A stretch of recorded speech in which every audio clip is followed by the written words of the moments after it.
800.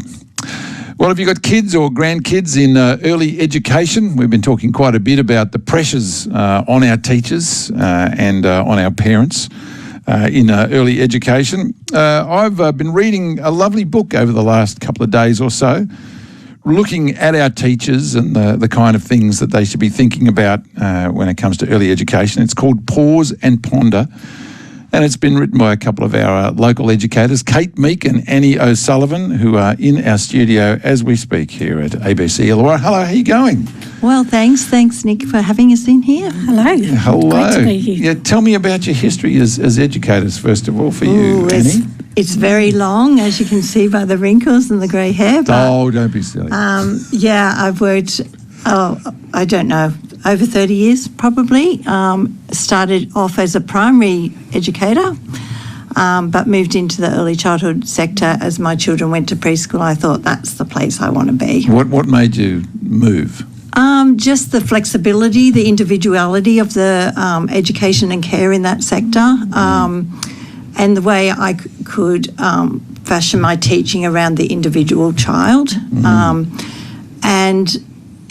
I did that for, I can't think of how many years, mobile preschool, centre-based care, and then sold my part share in a private preschool and moved into the adult learning space with Kate. Yeah, actually teaching the teachers. I think what's lovely about the early childhood sector is there is quite a diversity about experiences that people can have. So my trajectory was started at Wollongong University when I was 16 and I volunteered at Kids Uni. But I also worked in child protection, writing learning materials for students, thinking of doing some more study more recently. And it's a really interesting, very flexible way to work, as Annie said. So now you're a company called Early Years Education Specialists. Yes, we're a two-person organisation. We provide professional learning sessions for educators, especially in teams. We like to work with teams. We find that a better way to work so everyone's on the same page and we can get into these deep professional conversations together, facilitate that. Right, so will a centre employ you as trainers to in between term time? And evenings and at staff meetings. Right. We like to talk about the work we do as facilitating conversation. Because what we do know about our sector is that it's very diverse and every service has a very unique take on what's going on in their communities, with their families and with their children and with their teams. So we're not about prescribing the answers, we're about provoking the conversation. Yeah, well, certainly reading this book, it seems that way. And in fact, your subtitle is reflecting on your work. So what is a reflective educator, Kate? Oh, well, somebody who thinks outside the box, who's willing to take some learning risks, who looks at things from multiple perspectives, doesn't have a rigid view from their own experience, but is willing to look outside of the world, engages with research and thinking, questions what they do.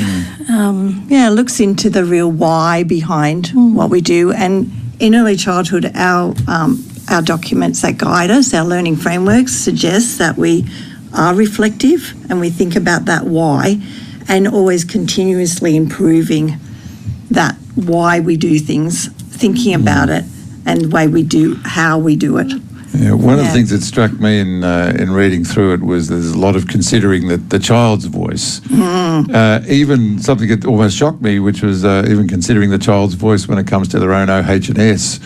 Like, I want to climb this tree. I want to build a tower to get up to the roof, miss. Can I do that? Yes. So how do you involve the children in kind of thinking about their own safety? Nick, it always relates to your image of the child. That's right. We view children as very capable of making decisions for themselves based on what they know. And they know a lot. They teach us every single day. They'll teach us something new. For example, if we plan an experience, that experience may not stay as we want it to be planned. It could go off in all these trajectories again, in many different ways. Yeah, Annie likes risk-taking in children, and so she writes a lot and thinks a lot about that sort of thing. Well, me too, but the world doesn't seem to be viewing it the same way. No, there's just safety things everywhere, and ruining fun every day. Yeah, I think there is a shift now, though. There's quite a shift in the way that children are being engaged in even the research space, and that's something that I'm really interested in at the moment. So how you can get children involved in continuous improvement and reflecting and risk assessments and thinking, you're talking about children making a decision about how far they will climb the tree. The height usually isn't the problem, it's the getting down is the other part of it. A child, research will tell you a child will only go as high as they are capable of. Okay. So they will be able to get down.